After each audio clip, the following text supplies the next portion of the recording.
múltiples víctimas. Contrarreloj, legisladores buscan alcanzar acuerdo para evitar cierre de gobierno de Estados Unidos en víspera de Navidad. Récord de viajeros, autoridades estadounidenses esperan 40 millones de pasajeros en aeropuertos durante esta temporada navideña. Y la administración Biden marca histórico de deportaciones, el mayor número en 10 años según estadísticas oficiales.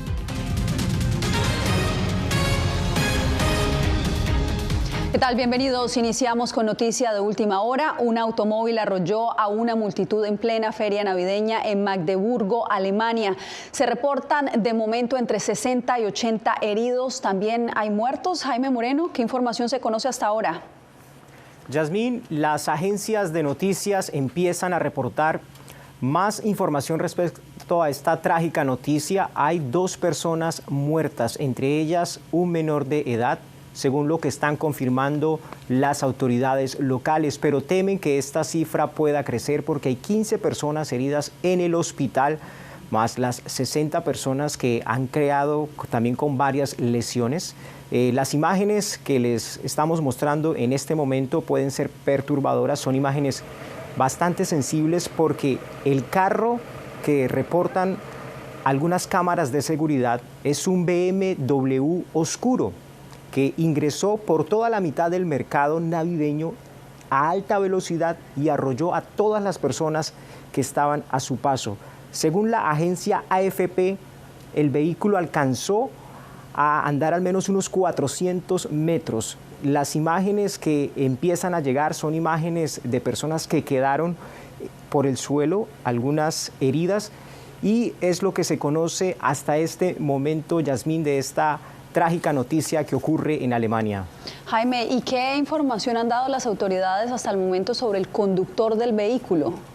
Lo que ha dicho el primer ministro de Sajonia, que es el estado al cual pertenece la ciudad de Magdeburgo, es que se trata de un médico de 50 años de edad, nacido en Arabia Saudita, pero que llegó a Alemania en el año 2006 y desde entonces trabajó como médico. Es lo que se conoce de esta persona.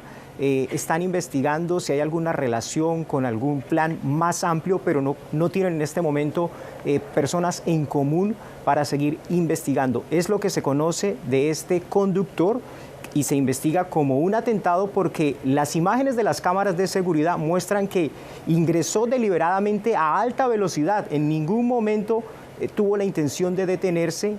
Cruza todo el mercado, después voltea hacia la derecha y más adelante es cuando las autoridades logran detenerlo, Yasmín. Y este atentado, Yasmín, recuerda a los alemanes uno similar y casi que para esta misma época, el 19 de diciembre del año 2006, en el que también en un mercado navideño un camión arrasó a decenas de personas, matando al menos a 12 de ellas.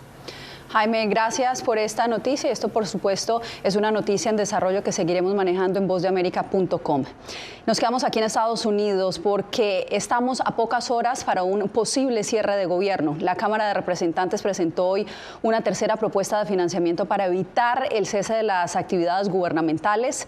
Donald Trump ha sugerido aumentar el techo de la deuda o eliminarlo, algo que no contempla este proyecto, pero sí incluye una nueva extensión fiscal. Jacopo Luzzi, ¿cómo planean los legisladores en este momento mantener el gobierno en funcionamiento? Bueno, Yasmín, el presidente de la Cámara de Representantes, Mike Johnson, dijo que intentará nuevamente impulsar en las próximas horas, probablemente en la próxima hora, una legislación que mantenga el flujo de fondos federales, mientras los republicanos de la Cámara han discutido la posibilidad de presentar un proyecto de ley de solo gastos, desechando la demanda del presidente electo Donald Trump de aumentar o suspender el techo de la deuda. Johnson dijo, de hecho, que no tendrá lugar un cierre gubernamental y para apaciguar a Trump, los republicanos están considerando un acuerdo informal, recordamos que no tiene fuerza de ley, en el que se comprometerían a aumentar el límite de endeudamiento a principios del próximo año. Estados Unidos está al borde de un posible cierre de gobierno si antes de la medianoche de este viernes no se logra un acuerdo político para que el Congreso apruebe un proyecto de ley sobre el gasto federal del país. En el Capitolio hasta ahora reina la incertidumbre. Este jueves, los republicanos no lograron los votos para un proyecto que aumentaba el gasto federal y suspendía la ampliación del techo de la deuda hasta el 2027. El aumento del techo es el principal punto de discordia debido a la oposición de varios republicanos y de la bancada demócrata. La exigencia de Trump es que se elimine el techo de la deuda o se aumente su límite para tener la posibilidad de formular un presupuesto más amplio cuando asuma la presidencia. Si va a haber un cierre del gobierno, que comience ahora, bajo la administración Biden, no después del 20 de enero, bajo la administración Trump. Este es un problema que Biden debe resolver, pero si los republicanos pueden ayudar a resolverlo, lo harán. Los demócratas responsabilizan de la crisis a Elon Musk, el hombre más rico del mundo y que tiene gran influencia entre los republicanos. Musk el miércoles en su cuenta de X pidió rechazar el acuerdo inicial de presupuesto que tenían demócratas y republicanos y que fracasó frente a la oposición de Trump. Los republicanos del Congreso hicieron lo que hicieron debido a lo que dijo el presidente electo y lo que dijo Elon Musk. Esa es la realidad. Empezando el sábado, casi todos los servicios federales se bloquearían, mientras millones de trabajadores federales serían suspendidos o se les pediría que lo hagan sin pago a solo unos días antes de Navidad. Todavía no está claro si las nuevas ideas de los republicanos tendrán suficiente apoyo para aprobarse. Se está de hecho acabando el tiempo para que un proyecto sea adoptado por ambas cámaras. Se acaba el tiempo, Jacopo, gracias. El inicio de estas festividades navideñas, los aeropuertos de Estados Unidos se alistan para recibir una avalancha de viajeros. José Pernalete nos informa. Ya se siente el ánimo navideño de viajeros en Estados Unidos y en los aeropuertos del país se preparan para una temporada muy activa. La Administración de Seguridad en el Transporte, TSA, por sus siglas en inglés, estima que entre el 19 de diciembre hasta el 2 de enero de 2025, alrededor de 40 millones de viajeros atravesarán los puntos de control en aeropuertos del país, lo que representa un incremento de 6.2% con respecto al año anterior. Hay que llegar con suficiente antelación, al menos 2 horas antes de la salida si viajan dentro del país o 3 horas antes de la salida internacional. Esta agencia federal recuerda que hay artículos prohibidos que serán decomisados en caso de intentar llevarlo a bordo del avión. Miles de detecciones de artículos no autorizados realiza a diario la TSA. Muchos de ellos causan asombro hasta en la tripulación de los aviones. Muchas veces las personas simplemente no se dan cuenta de lo que tienen en sus maletas. Queremos recordarles que se aseguren de revisar sus maletas cuidadosamente antes de llegar al aeropuerto. Una de las terminales aéreas en el país que se prepara para una temporada congestionada es el Aeropuerto Internacional de Miami. Los atrasos de vuelo, cancelaciones, esperamos que no tengamos mal tiempo. Las autoridades de la TSA dijeron que consideran como esenciales a 59,000 empleados, por lo que continuarán laborando aunque el gobierno federal se quede sin fondos a la medianoche del viernes, pero advirtieron que un cierre prolongado sí afectaría los tiempos de espera en los aeropuertos. José Pernalete, Voz de América, Miami.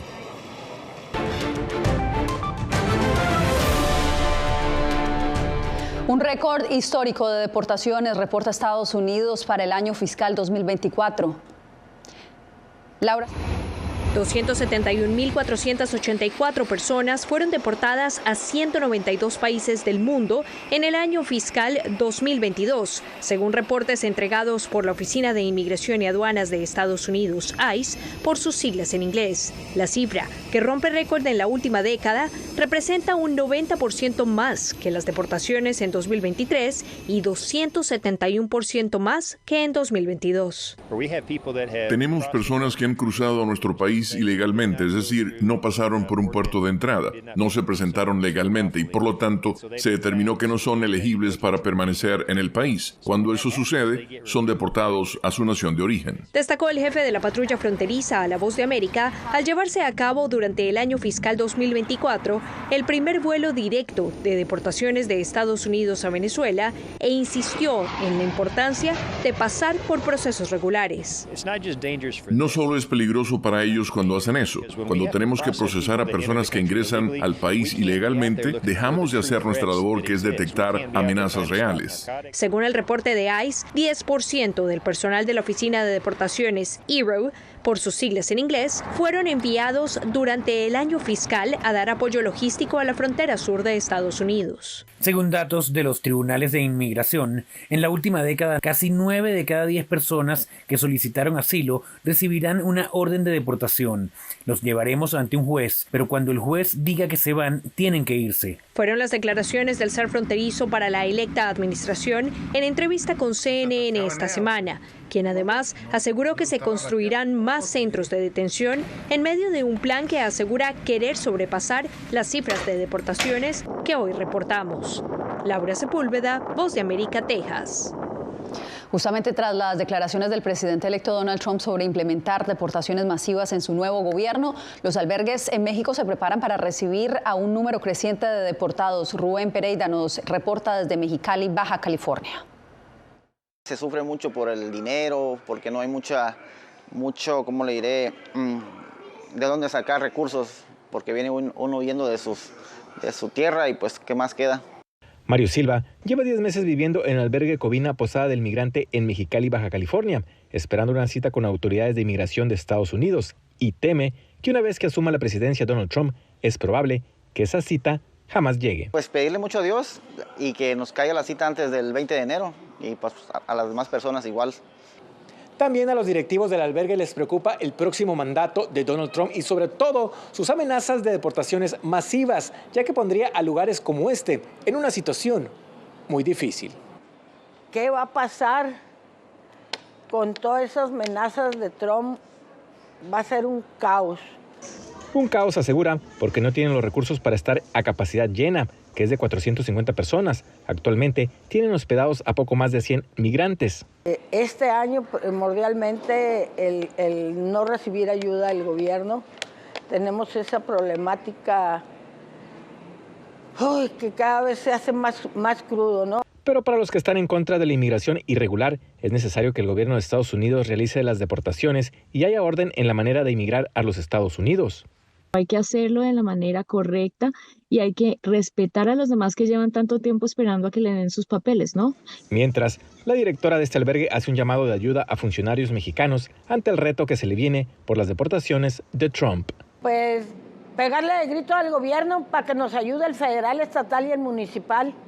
Rubén Pereira, Voz de América, Mexicali, México. Una demanda colectiva presentó un grupo de migrantes contra el Departamento de Inmigración y Aduanas, mejor conocido como ICE, por supuestamente no devolver el dinero de fianzas una vez que sus casos terminaran. Fernando Mejía con el informe. Juan Arredondo es solo uno de cientos, quizás miles de personas que se encuentran en esa situación. Depositó $3,000 para el caso de un familiar. Pues detuvieron a mi sobrino hace como más o menos 3 años y algo, y yo pagué la fianza y hasta la fecha no he visto el dinero para atrás. ¿Cuánto a él lo deportaron. La organización Envision Freedom Forum concluyó tras investigar durante 2 años que ICE no ha devuelto aproximadamente $300 millones a personas como Juan Arredondo. Las fianzas son tan caras, ¿verdad? Las fianzas pueden ser, el mínimo es de $1,500, pero casi nunca se ve. La demanda entablada en el estado de Nueva York alega que es responsabilidad de ICE notificar que el caso está cerrado y que la fianza va a ser devuelta. Entonces, cuando ya el caso se cierra, si se ganó, se perdió, lo menos que la gente quiere saber es tener contacto con inmigración. Es un poco difícil de entender. Cuando dice la fianza ha sido cancelada es básicamente la fianza, ya se terminó el caso y el dinero va a ser devuelto. Un portavoz de ICE declinó efectuar comentarios alegando que el caso judicial está en curso. Sí, la gente que típicamente paga estas fianzas no tiene recursos económicos. El dinero que no es devuelto va a dar a una cuenta especial de ICE, una de las cuentas, según los abogados, con más fondos de dinero no reclamado que ninguna agencia gubernamental que genera $10 millones anuales. Abogados del caso me comentaron que ya han tenido un acercamiento con ICE y que se trabaja en un arreglo previo. De lo contrario, este caso se escucharía en corte el próximo mes de enero. Fernando Mejía, Voz de América, Los Ángeles, California. En instantes, después de meses de racionamientos y crisis energética, Ecuador anuncia que no habrá más apagones.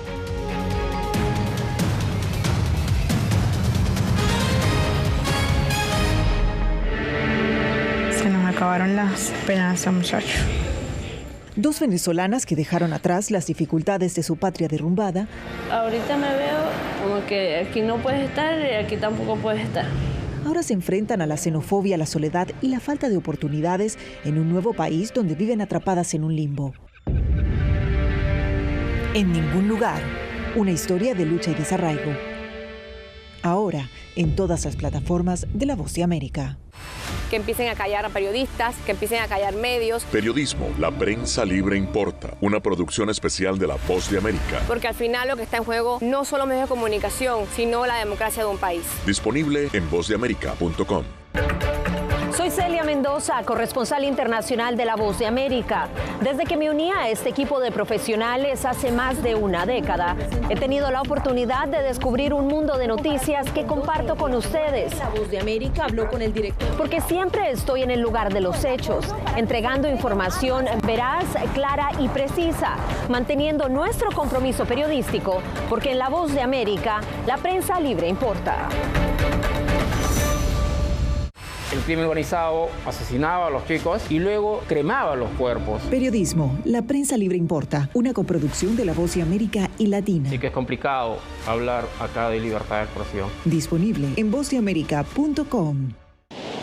Algo he aprendido estos últimos años y es el darme cuenta de que nosotros podemos planear todo, pero que la vida tiene cosas para vos que no te imaginas. Me duele porque estoy aquí por ese país que hoy me quitaron. Yo siempre he dicho que la libertad está en la mente y el hecho de que tu cuerpo esté en un lugar no significa que no sos libre. Siempre me sentí libre, incluso estando presa me sentí más libre porque pude darme cuenta que si estaba ahí es porque realmente he elegido qué hacer con mi vida.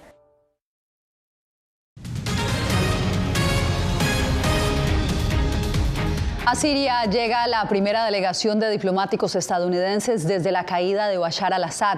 La meta principal es establecer conversaciones con los rebeldes islamistas que ahora controlan Damasco. Ángela González nos informa qué más está en la agenda. Por primera vez en una década, diplomáticos estadounidenses llegaron a Siria y se reunieron con los rebeldes islamistas que derrocaron a Bashar al-Assad.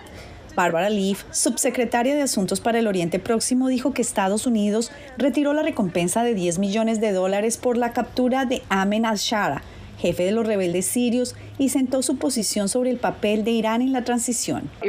Irán no tendrá ningún papel en absoluto y no debería, francamente. Irán lleva décadas llevando a cabo el comportamiento y la presencia más depredadores y destructivos en Siria y durante la guerra misma. Aunque no se conocen detalles sobre la reconstrucción en Siria, en conferencia de prensa telefónica, la delegación estadounidense adelantó que esperan encontrar a los estadounidenses desaparecidos, incluido el periodista Austin Tice, que desapareció hace 12 años en un retén en Damasco.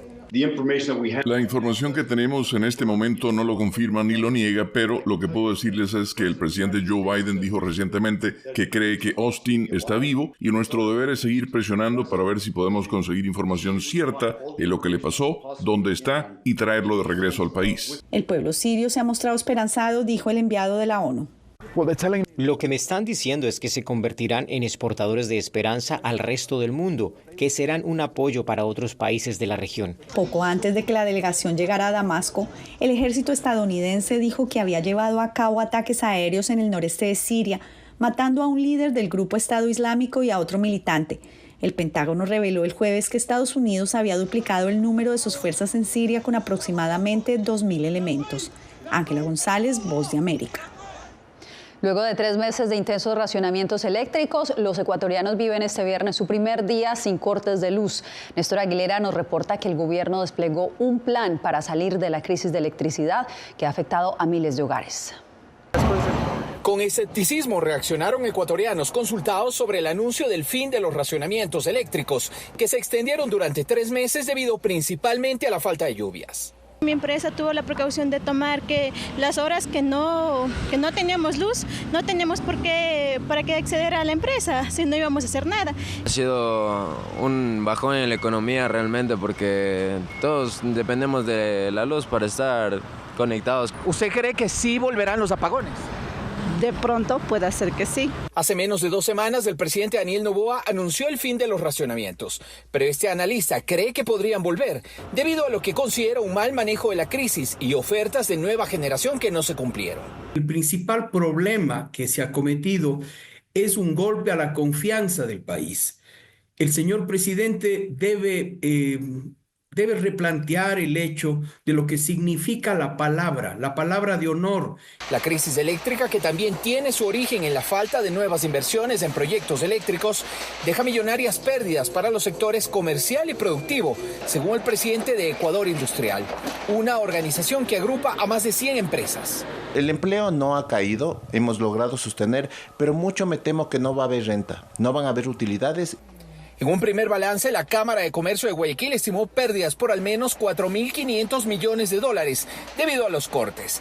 Sin embargo, el ministro de Economía, horas atrás, aseveró que las pérdidas económicas podrían situarse entre 1.188 millones y 1.782 millones de dólares. Néstor Aguilera, Voz de América, Quito.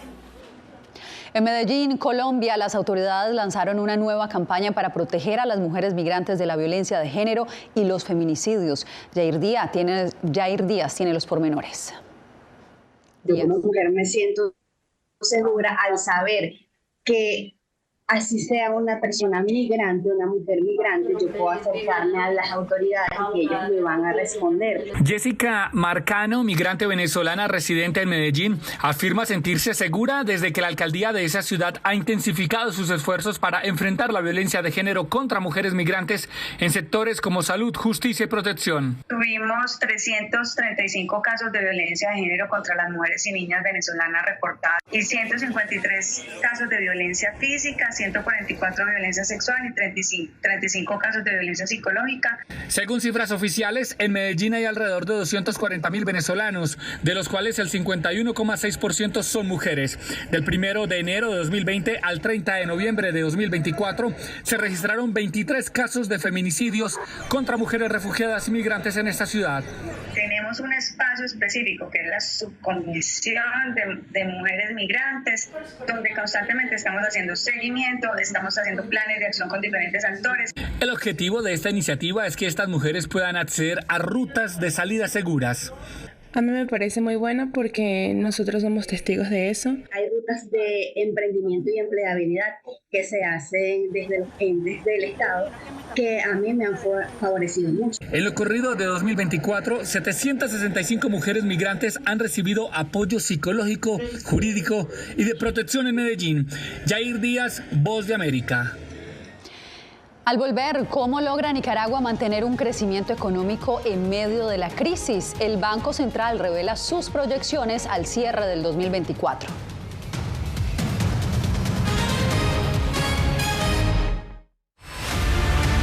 People think these mass shootings they all think it's not going to happen to them until it happens to them.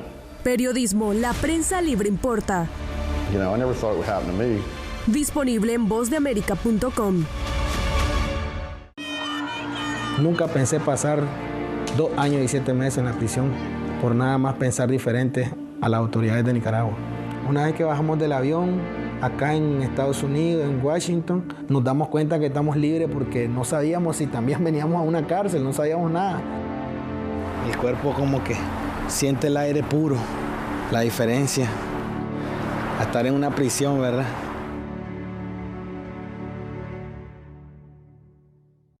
Soy Jacopo Luzzi, reportero de La Voz de América aquí en Washington, D.C. Ya sea informando desde el Capitolio, desde la Casa Blanca, cubriendo el impacto del cambio climático, el impactante tema migratorio, o subir en un avión y cruzar medio mundo para estar en el lugar de la noticia con la información precisa y veraz, este es mi compromiso como periodista. Un compromiso de vida profesional que comparto con ustedes, porque en La Voz de América la prensa libre importa. ¿Flamenco? Sí, flamenco, para echar unos pasos gitanos ahí. En una época en la que muchos en Estados Unidos mueren en hospitales, un hijo adulto quiere darle a su padre que transita los últimos días el regalo de una muerte en paz. ¿Lo oyes? ¿Está bien? Amor hasta la muerte, un documental de La Voz de América.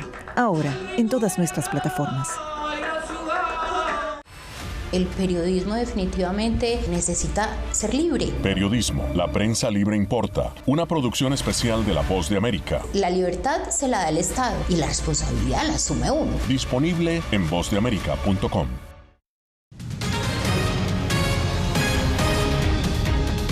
A pesar de la crisis sociopolítica que afecta a Nicaragua, el Banco Central proyecta un crecimiento económico para este año. Donaldo Hernández nos explica qué factores están impulsando esta tendencia.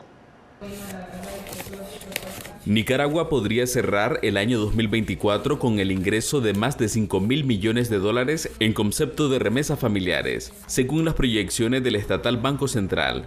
Esta inyección a la economía es lo que mantiene a flote a las finanzas del país. La última valoración económica que realizamos conjuntamente con el Fondo Monetario Internacional, coincidimos en que la economía se encuentra en un estado de estabilidad y macroeconómico sano. El gobierno de Nicaragua estima que la economía crecerá un 4%. Además de las remesas familiares, el oficialismo atribuye el dinamismo a la inversión de China. Nos están acompañando en el combate a la pobreza y pobreza extrema.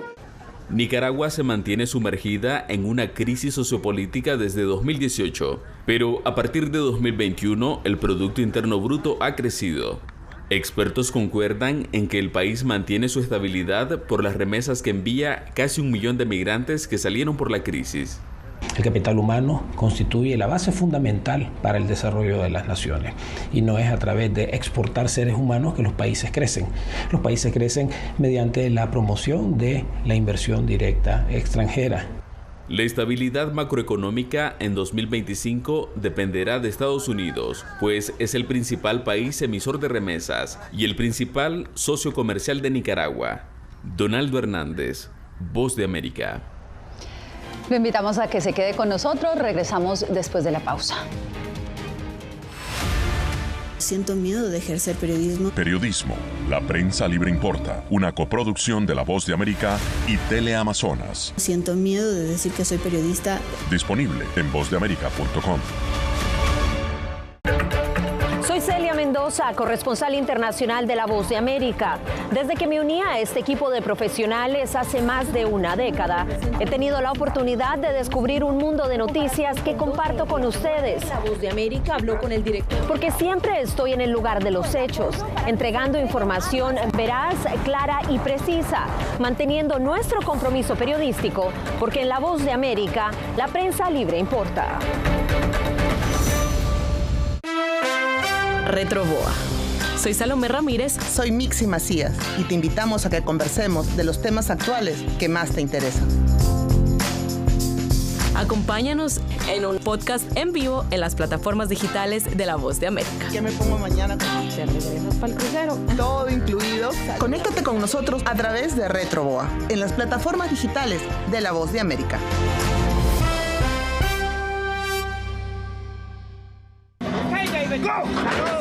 La Voz de América presenta testimonios de tolerancia directamente desde el corazón de una de las regiones más conservadoras de Estados Unidos. Historias de personas determinadas a derribar estereotipos, viviendo de manera auténtica en el hogar de los valientes. Encontraron su libertad. Disponible en todas las plataformas de La Voz de América. En Cuba no se matan a los periodistas. Periodismo, la prensa libre importa. Una producción especial de La Voz de América. Su énfasis se pone en la destrucción moral del individuo. Disponible en vozdeamerica.com.